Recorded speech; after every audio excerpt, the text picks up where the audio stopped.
All right, welcome to the video.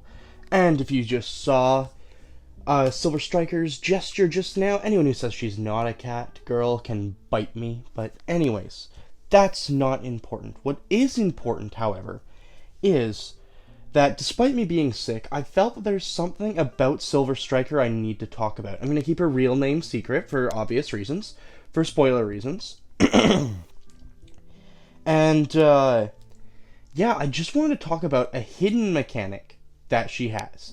I say hidden, but it's mainly something that people who won't have her may not know about. And so there's a lot of characters that have these kinds of mechanics and stuff like that, or something similar, like that Eva starts the battle in Lunatic and stuff like that. Or that, where is she?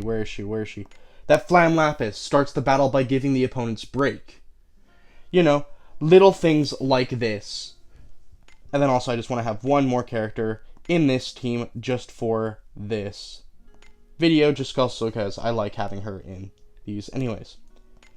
So when I went to her ability, well, actually as I was using her, I noticed something that she has, an attribute of hers, that I didn't know about. So in her ability thing, for her Valor chant, she does have Pierce Zone, Power and Int of all allies, and then Cluster on all foes. And I had no idea what her clusters were. And then also you can see here, if she's at the front of she's in your front line, she preemptively stacks clusters on all enemies at turn start. So every time at turn start, she will inflict clusters on her enemies. And so I was wondering, what is a cluster? And so I'm going to get into her cluster mechanic, which is something that I think raises her value a lot, at least for me, because of what these clusters do. So, to test these out, I'm going to take you to the Nagsham Bag Baddies, and for the, another thing as well. Anyways, we're going to do a quick time skip here. Fancy. And here we are. This is for the Bag Baddie. So, we are going to absolutely give this a try. Just as an example, we'll do it with one.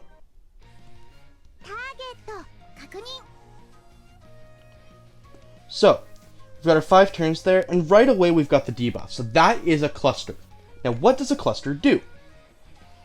Gain 1 cluster stack when damage received. So for every hit that you do, you will put 1 cluster on the enemy.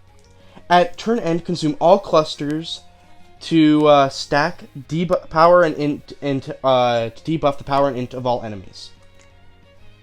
Now, I was going like, well, that sounds actually pretty good. What is, like, the practicality of this?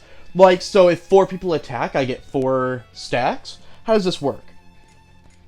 So, we're gonna go here, and just stack Lunatic on this. So 1 hit puts it at 2, but you'll notice that for every hit, it goes up. So a multi-hit attack will raise it by a lot more. So we were at, what, 8? And so we got a small power and small int decrease. Okay. But how far could we, in theory, push this? Because it says it goes up to 99. Well, in Lunatic, this attack will do 5 hits for her. This attack has 4 hits from Flam. I don't know why I forgot her name for a second. And again, 4 hits there. So let's give this a shot here. Here we go, we're at 5.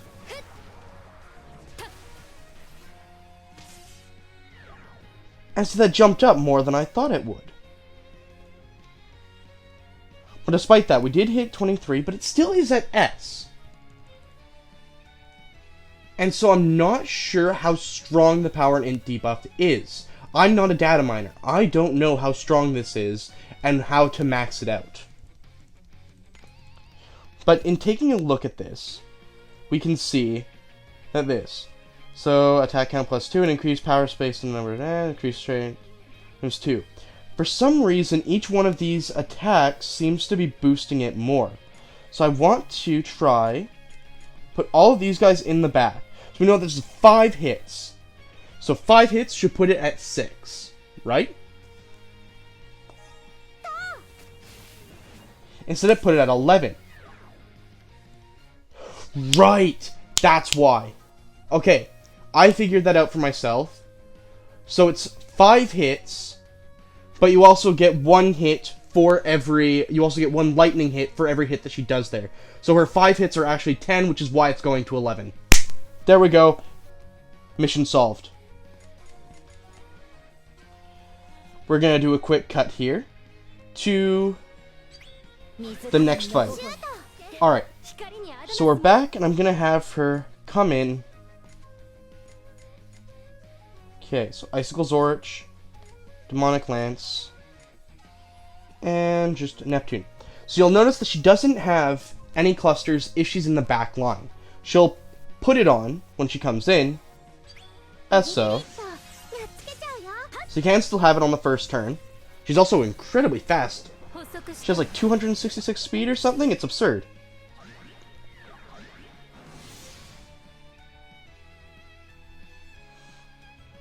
Okay.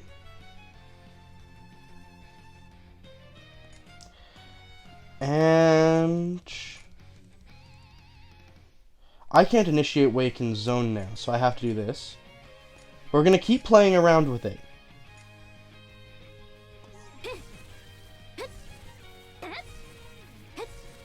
Now, obviously, I'm not using an ideal team for this. I would want a Pierce team, but I'm trying to get as many hits as possible. Alright, now we're just going to go for an AF here, and see how many we can stack. How many of those buffs can we stack in one turn, and can I hit 99?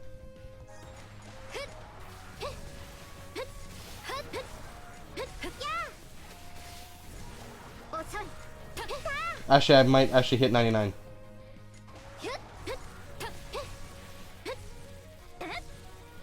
Okay, never mind. 75. So let's see. Oh, yeah, and Pain Poison will also stack like 1 debuff each. So that is an M. 75 gets it to an M. I'm not sure what level is going to have it be beyond that. And you might be wondering now, like, what the practicality of this would be. The practicality is that having a debuff that's based on how many attacks you do is kind of amazing. And I just kind of wanted to showcase this, because that's really, really cool. Now, granted, it does only last 1 turn, but it rewards you for however many hits that you're doing. And you can see it's actually pretty easy, because it requires her. In her Lunatic, it's pretty easy to get those hits up. So, personally, I'm a big fan of this mechanic of hers. Let's just finish off the turns. But what's the practical use here? What bosses could we, in theory, fight that would normally be really hard that we might be able to ruin? After another fun little cut there, we are going to do Suzette's true manifest weapon with a Pierce team and see kind of... I'm not going to have this be my only debuff, and this isn't an ideal team for this at all, but we're going to see with this team, can I make this really busted? I don't have a lot of MP. Bear pack. Alright. So let's do this again. Do. And that.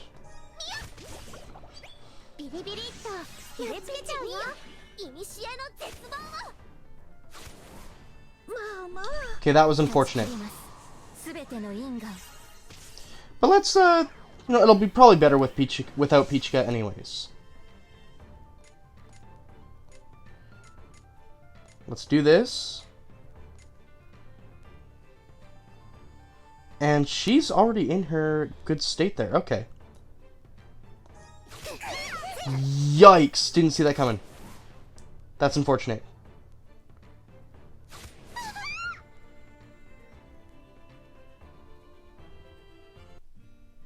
This is not a good example of this.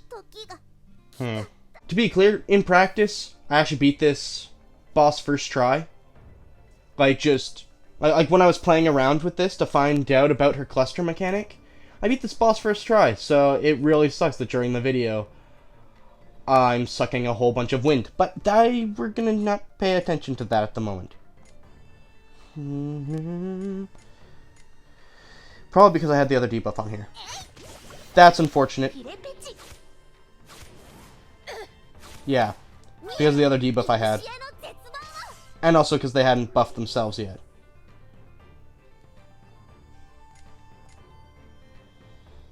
Okay. Bring you and Zhu in. Go for it.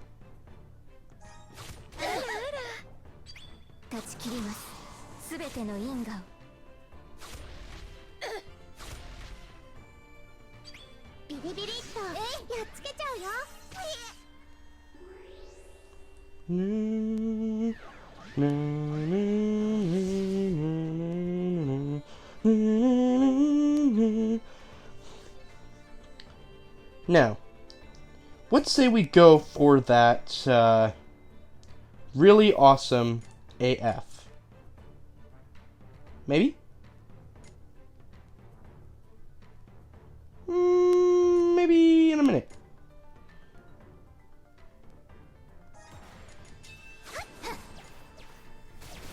And there we go, got my another zone going.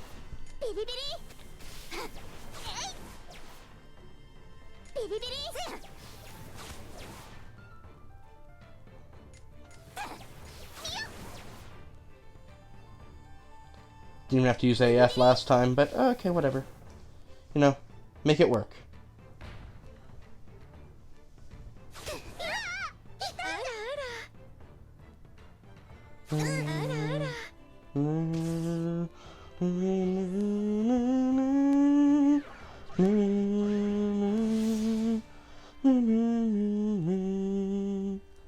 So it only debuffs the one that has that status affected.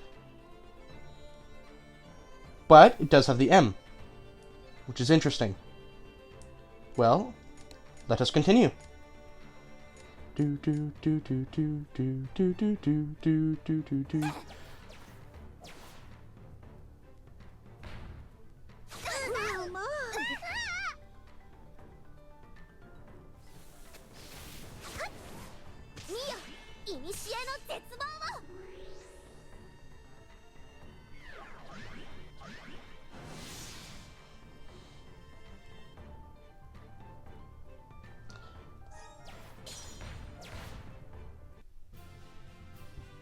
But truly wonderful. So you saw some of that debuff power that she has during that fight.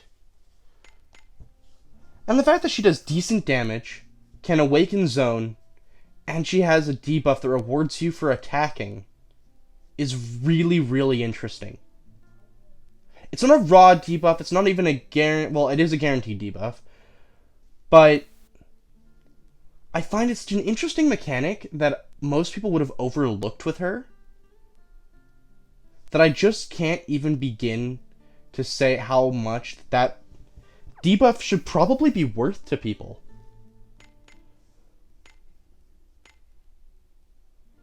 Let's try one more example. We're gonna go to the hardest boss in all of Another Eden. Okay, so there's gonna be a quick cut to the hardest boss. Alright, so we're at the hardest boss in the game, Red Dawn. I couldn't even say it with a straight face. Anyways, but yeah, let's take a look at this boss. Let's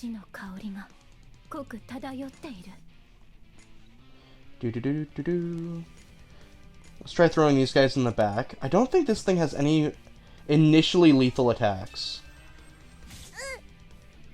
Yeah, no, it doesn't. Oh, even with just one, it will still debuff. That's also good to know.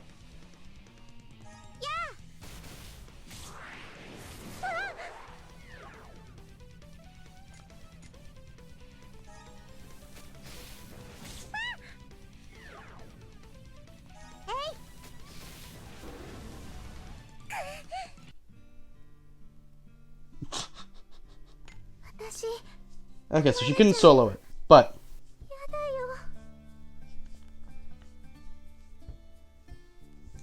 that was rather interesting. The damage did go down a decent amount. I just wish someone would... If any of you in the comments happen to know what the varying levels of her debuff are, I would really appreciate that. Because while I'm still going to be doing more testing for this, and I don't know if I'll ever actually figure out at what point it goes from a small to a medium debuff, and whether or not a large debuff is even possible, even if you hit the 99. Like, if you guys happen to know that, please tell me. I'm very interested in her mechanic here. But yeah, I plan to try it out in some of the boss rush stages and whatnot. But yeah, thank you for watching the video. I just kind of wanted to go over her mechanic a little bit. I haven't seen anyone mention it, and I think it's really damn cool. Thanks for watching. Please like, subscribe, and I'll see you guys in the next one. Bye for now. And I forgot to mention the one true hidden part about Silver Striker. When she runs, water comes off of her little, like, neck scarf. You can see the water effects coming off right around here. But you can see where I'm tapping. When she runs around, it starts coming off. It's so cool. It has its own water effect. That's the true hidden mechanic here. That is the real thing. This is why you should pull, is to watch water droplet effects coming off of a animal scarf? To see a wet cat girl, that is why you pull. I'm going to hell. But anyways, yeah. Just a little bit I added at the end because I really wanted to mention it because I thought that was also really cool. And yeah, so like, subscribe, bye bye bye.